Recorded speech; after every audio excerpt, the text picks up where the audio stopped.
she was invisible, a cleaning lady in a luxury hotel, overlooked by everyone, until one phone call in a foreign language changed everything.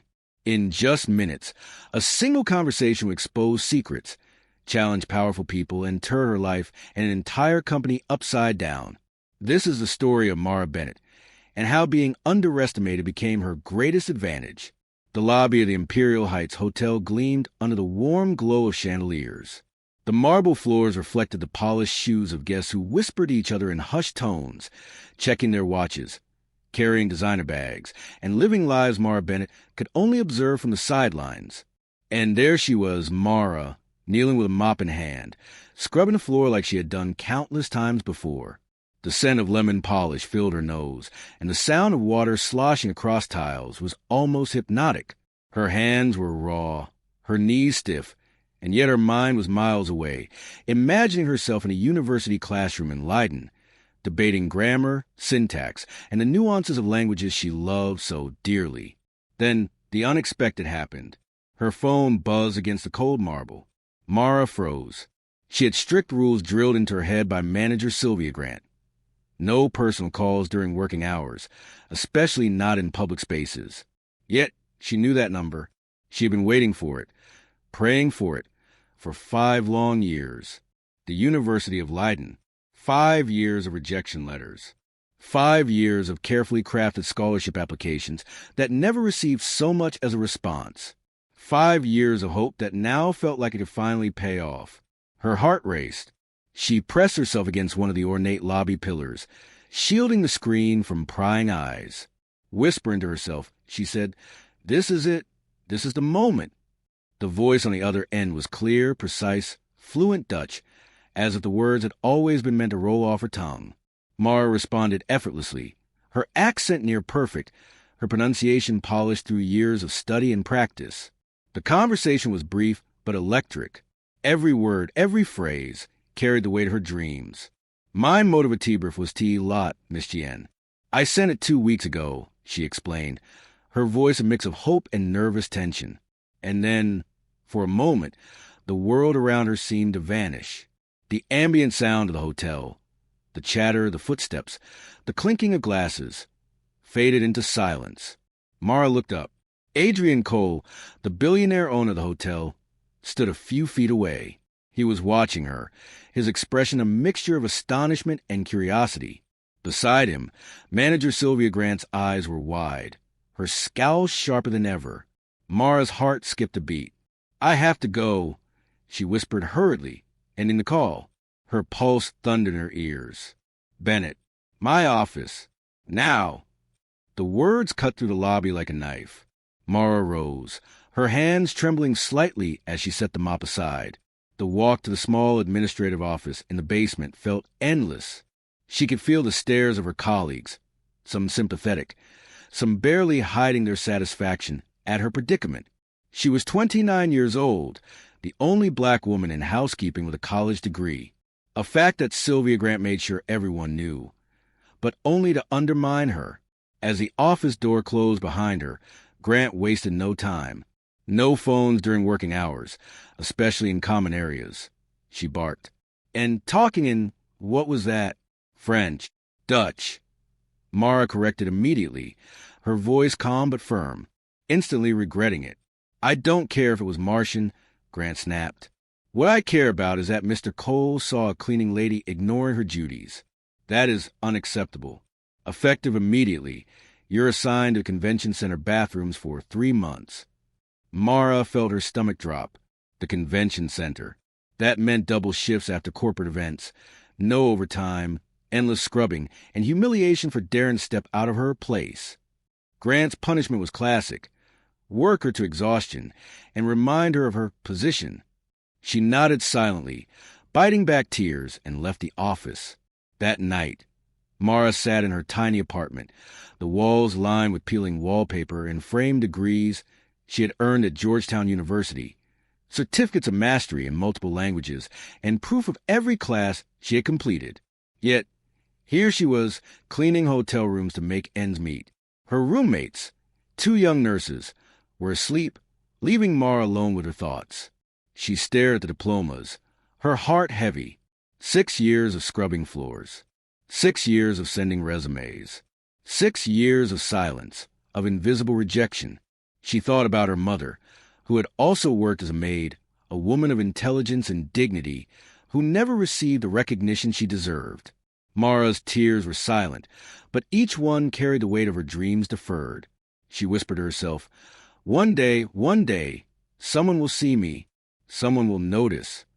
Morning came with a bitter chill, but Mara rose earlier than usual, determined, professional, ready to act as if nothing had happened, as if the punishment of yesterday didn't sting in her bones.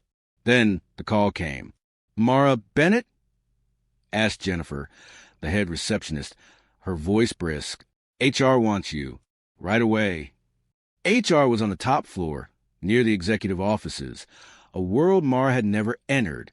As she rode the elevator, surrounded by executives discussing multi-million-dollar deals, mergers, and strategies, she felt invisible, a ghost among giants. Her heart thumped in anticipation and fear. Please have a seat, said the HR director. Mara sat stiffly, her hands gripping the edge of the chair. Her mind raced with worst-case scenarios. Termination? A scolding? Mr. Cole wants to see you. Now, the HR director said. The elevator ride up to the 45th floor felt like a lifetime, and then she was standing in Adrian Cole's office. The room was enormous, filled with floor-to-ceiling windows, leather chairs, and an air of quiet power. Cole looked up at her, his gaze sharp, almost piercing. Dutch, French, Italian, Mandarin, correct? Mara blinked, stunned. How did you? I requested your resume. Honors degree from Georgetown. Fluent in 6 languages. And you've been cleaning my hotel for 6 years. His words hung in the air, heavy with disbelief and curiosity. Mara's mind raced.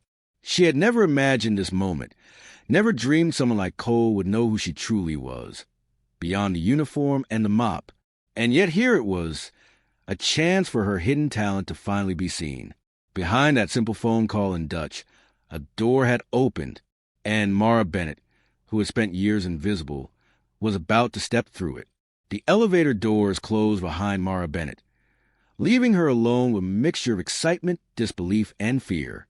Her uniform had been swapped for a crisp blouse and slacks, her badge now granting her access to areas she had only ever polished or dusted. For 6 years, the hotel's polished corridors had been her domain, yet she had always been invisible. Now, every step she took felt different, heavy with possibility and light with hope. As she walked through the executive halls, she caught glimpses of familiar faces. Some managers turned their heads, pretending not to notice her. Others stared openly, unsure how to process what they were seeing. Mara had anticipated stares, whispers, maybe even sneers, but she refused to let them shake her. She had been preparing for this moment all her life. Her first stop was HR, where Zoe Wren, a newly hired recruitment analyst, waited. Zoe's eyes lit up when she saw Mara approach. I've been trying to find you all morning, Zoe said, voice filled with genuine excitement. I saw your file when I started here. I didn't understand how someone with your qualifications was in housekeeping.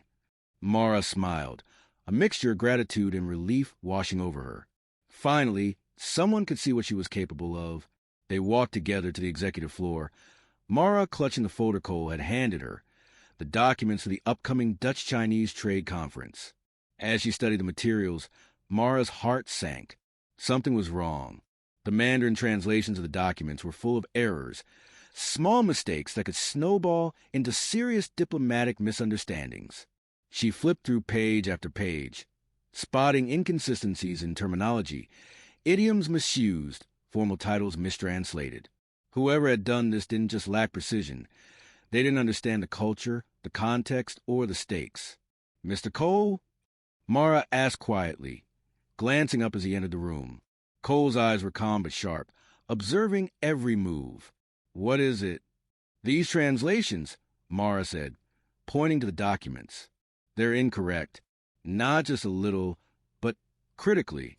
Whoever did them knows basic Mandarin, but not the cultural nuances. For formal business, these mistakes could have serious consequences. He leaned back, considering her words.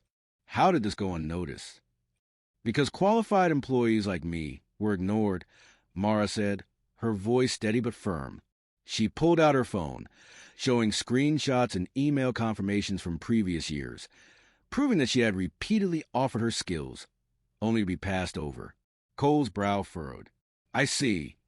His tone was sharp, but it carried a hint of admiration. Then I'm counting on you to fix this before the conference begins tomorrow. You have full authority. Mara nodded, determination replacing any lingering anxiety. This wasn't just a task. It was a chance to prove that talent, once recognized, could change everything. The night was long. Mara stayed in the VIP preparation room, meticulously correcting each translation, checking every term against reliable sources, and adjusting the tone to ensure diplomacy and respect. Hours passed, her fingers flying over the keyboard as she immersed herself in the work. Outside, the city lights of Manhattan flickered through windows, but Mara barely noticed. This was her moment, the culmination of years of silent preparation. The next morning, the conference began. Mara moved like a shadow among the international executives, Dutch, Mandarin, French, Italian, switching languages effortlessly, guiding conversations, clarifying misunderstandings, smoothing tensions before they could even start. The people who had overlooked her for years could hardly recognize the woman now walking with confidence through their halls. Midway through the day, Mara was approached by Thomas Whitmore, the hotel's director of operations. For 6 years, he had ignored her applications, dismissed her emails, and denied her requests for internal transfers. Now, he was standing in front of her, his smile forced. Miss Bennett, I must say I'm impressed, he said, voice tight. It seems I misjudged your potential. Mara met his gaze calmly. I've submitted requests for internal transfers for 6 years, she said. Every single one denied. I even have confirmation emails. She handed him her phone, where logs of applications and HR responses were stored. Whitmore's face fell, color draining from his cheeks as he scrolled through the evidence. It wasn't just about proving herself anymore. Mara could see a pattern, a system designed to keep people like her invisible. Over the next 2 days, she dug deeper. She discovered that Whitmore had hired his niece, Ashley, for translations, paying her 3 times the market rate despite her lack of qualifications. Every critical document she examined contained mistakes that could have jeopardized international contracts. Mara documented everything. Each email, each misfiled request, every inflated payment. It was all evidence of systemic mismanagement and bias. She prepared a complete report, organizing it so that Cole and the HR team could see the scope of the problem clearly. By the 3rd day of the conference, the results were undeniable. Mara's corrections had smoothed negotiations, prevented misunderstandings, and earned the respect of international delegates. The Dutch and Chinese executives praised her professionalism, unaware that just days before, she had been cleaning bathrooms in the same hotel. Cole watched quietly from the sidelines, a faint smile on his lips. He had suspected something was wrong, but even he hadn't anticipated the full extent of the negligence and discrimination Mara had uncovered. That evening, as the conference concluded successfully, Mara felt a sense of quiet triumph, not just for herself, but for every overlooked employee who had been passed over, dismissed, or undervalued. For the first time, she realized that her years of preparation, the late-night studying, the countless applications, the relentless pursuit of mastery, were about to pay off in ways she had never imagined. The invisible maid had become indispensable. The next morning, the hotel felt different. Mara Bennett walked through the polished corridors with her head held high, but every step carried the weight of what she was about to do. Today it wasn't just about her success. It was about justice, recognition, and finally giving voice to all the talent that had been hidden for too long. She clutched her folder tightly, filled with evidence of mismanagement, nepotism, and discrimination. Every document, every email, every screenshot told the same story. For years, people like her had been overlooked, while unqualified relatives of management were rewarded. Her hands trembled slightly, not from fear, but from the gravity of what was at stake. Are you ready? Zoe Wren asked, walking beside her. The young analyst had become Mara's ally and confidant over the past 2 days. Her energy was infectious, but even she seemed to understand the seriousness of the moment. "I'm ready," Mara said softly. "It's time they see the truth." Adrian Cole's office doors opened and Mara stepped inside. Cole was waiting, calm but expectant. He gestured for her to take a seat. "Show me," he said simply. Mara began her presentation, her voice steady and clear, though her heart raced beneath her chest. She started with the translations, showing how critical errors in Mandarin could have caused diplomatic disasters. She highlighted the repeated mistakes, the cultural nuances ignored, and inflated costs paid to unqualified contractors. Cole leaned forward, eyes narrowing as he studied the charts Mara had prepared. Then she moved on to the email logs, showing the countless applications she had submitted for internal transfers, requests ignored or denied by Thomas Whitmore and Sylvia Grant. She displayed the patterns: minority employees being systematically overlooked, promotions given to less qualified individuals, and contract awarded to relatives without proper vetting. Cole's face darkened. This is worse than I imagined," he said quietly. "You've done the work of an entire investigative team." "I didn't set out to expose anyone," Mara said. "I just couldn't let these mistakes and this bias continue. There are employees here who could have been saving this company millions, and instead, their talents were buried under uniforms and overlooked resumes." Cole nodded. "We need to act immediately." He picked up the phone and called an emergency board meeting. Within the hour, every manager, supervisor, and director was summoned to the hotel's executive auditorium. Mara's heart pounded as she followed Cole to the stage. When the room filled with high-level executives, the tension was palpable. Whispers buzzed through the air. Mara could feel eyes on her, the same eyes that had once ignored her presence, now uncertain, curious, and in some cases fearful.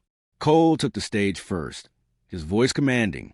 "For years, this company has suffered from mismanagement, nepotism, and discrimination," he began. "Thanks to Mara Bennett, we now have evidence of the extent of the problem. Today, we address it head-on."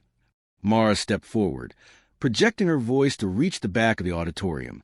She displayed her organized reports, the charts showing employee qualifications versus actual roles, the rejection logs, and inflated translation contracts.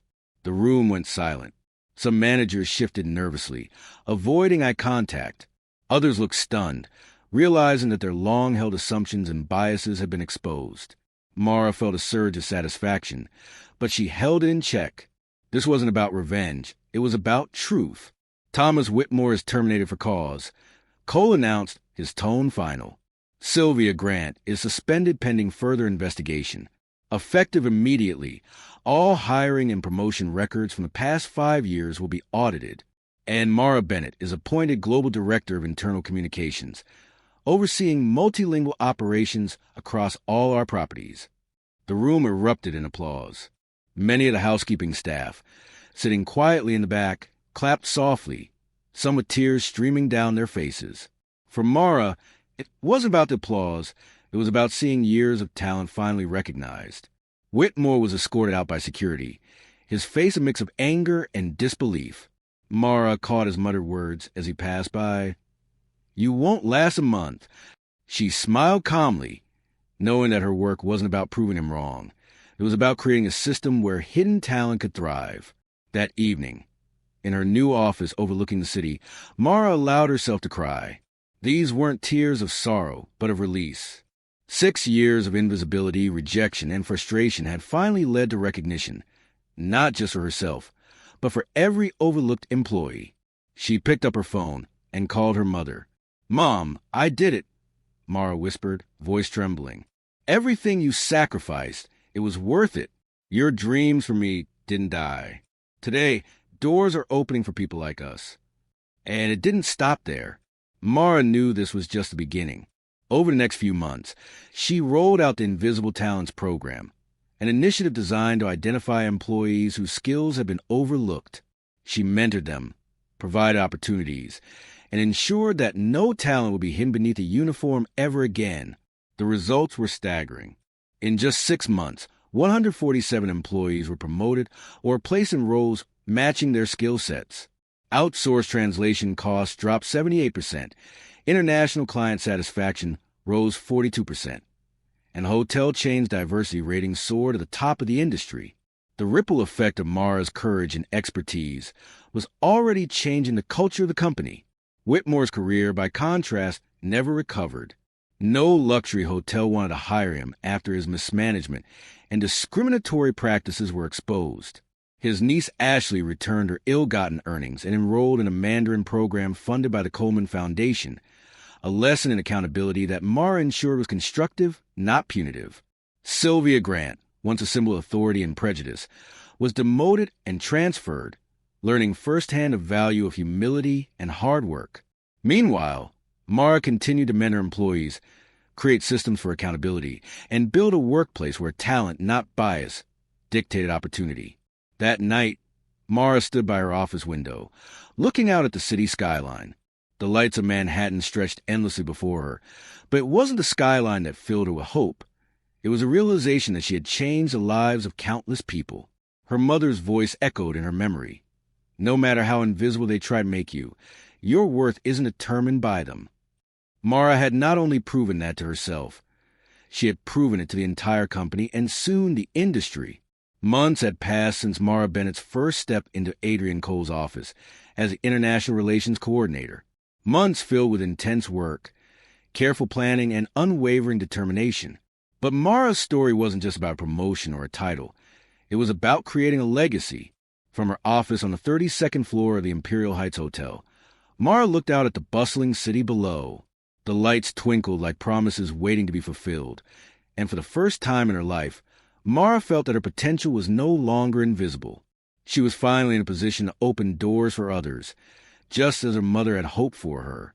The Invisible Talents program, which Mara had launched shortly after her promotion, had already begun to reshape the company. Its goal was simple yet revolutionary: to identify employees whose skills had been overlooked and place them in positions where they could thrive. Within 6 months, the results were staggering. 147 employees, most of them women and minorities, were promoted or reassigned to roles that matched their qualifications. Language experts, finance whizzes, tech-savvy problem solvers, hidden under cleaning uniforms and front desk badges, were now finally recognized for their true talents. Mara sat in a conference room, presenting the latest metrics to Adrian Cole and the board directors. Charts and graphs showed a dramatic decrease in outsourced translation costs, a significant rise in international client satisfaction, and the hotel chain diversity rating soaring to the top of the industry. "Impressive," Cole said, leaning back in his chair. "I never imagined the impact could be this immediate." "It's just the beginning," Mara replied. "We've shown what happens when talent is recognized and nurtured. Now, we need to ensure it continues, not just here but across all properties." Meanwhile, the fallout from the previous mismanagement continued. Thomas Whitmore, who had once held so much power, now worked as a night manager at a small roadside motel in Arizona. His reputation in the luxury hotel industry was irreparably damaged, a silent reminder what happens when talent is suppressed by prejudice and nepotism. Ashley Whitmore, who had been given inflated contracts despite her lack of qualifications, returned all the payments she had received and enrolled in a formal Mandarin program funded by the Coleman Foundation for inclusive language education. Ironically, the lessons she learned came from the very woman she had underestimated, Mara Bennett. Sylvia Grant, demoted and transferred, now managed the laundry department at a modest hotel property. Once a figure of authority and intimidation, she was forced to confront the reality of the work she had once belittled. Each day, as she oversaw employees performing labor she had scorned, she learned humility and the value of recognizing talent wherever it might exist. For Mara, the real victory was seeing the employees she had mentored flourish. Young housekeepers now managed international client communications. Front desk clerks became language coordinators. Janitorial staff discovered skills in finance and project management that had been ignored for years. The ripple effect of opportunity was profound, touching every corner of the hotel chain. But perhaps the most emotional moment for Mara came during a virtual conference connecting employees across all properties. She addressed hundreds of staff members, many of whom she had once walked past unnoticed in the corridors. Your potential is not invisible, Mara said, her voice steady, her eyes scanning the virtual room. No matter what anyone has told you, no matter how many doors were closed in the past, your talent is real and it deserves to be recognized. Today, we are rewriting the story, not just of this hotel, but of the people who work here. Some employees quietly wiped tears from their eyes. Others smiled to the screen, overwhelmed by the validation they had long been denied. Mara knew that this moment was far bigger than herself. It was about generations of employees who had been overlooked simply because of race, background, or circumstance. Even Cole, who had watched Mara from the very beginning, was moved. Mara, he said later, in a quiet moment in his office, you've done more than anyone could have imagined. You didn't just save the company from a disaster. You changed the lives of hundreds, maybe thousands of people. Mara smiled, but her thoughts drifted to her mother. She remembered her mother's sacrifices, her unwavering belief in education, and her quiet wisdom. No matter how invisible they try to make you, your worth isn't determined by them. Now, Mara's mother's lesson had come alive, not just in her own life, but in the lives of so many others. The invisible had become visible. The unheard were being listened to, and the undervalued were finally celebrated. 6 months after that fateful phone call in Dutch, Mara's office bore a new plaque. Dr. Mara Bennett, Vice President of Diversity and International Relations. Her salary was substantial, yes, but more importantly, she wielded influence and responsibility, the power to create lasting change. She launched a scholarship fund for hotel employees and their children, financed in part by her new salary. The first beneficiary was the daughter of her former housekeeping colleague, a young girl dreaming of studying hotel management. The scholarship was more than financial support. It was a symbol, a declaration that opportunities should not be limited by circumstance or background. The ripple of that single, unexpected phone call extended far beyond the walls of the Imperial Heights Hotel. It reached the wider industry, inspiring other companies to examine their own practices, to seek out hidden talent, and to challenge long-standing biases. Mara often thought back to that moment behind the marble pillars, her heart racing as she whispered in Dutch into the phone. She realized that life had a way of testing patience, perseverance, and courage, and sometimes it delivered opportunities in the most unexpected forms. Her greatest satisfaction wasn't seeing her antagonist fall. It wasn't the title or the pay or even the recognition. It was the knowledge that hundreds of people, once invisible, were now empowered. Doors were open, paths were cleared, futures were bright. Mara leaned back in her chair, taking a deep breath. The city lights glimmered beyond her window, reflecting her own sense of possibility. For once, the world was in alignment with her potential. She had risen, not just for herself, but for everyone who had been overlooked, underestimated, and undervalued. And in that moment, she understood the ultimate lesson. True greatness is not about overcoming barriers alone. It's about ensuring that doors remain open for everyone who comes after you. Mara Bennett smiled, knowing her work had just begun.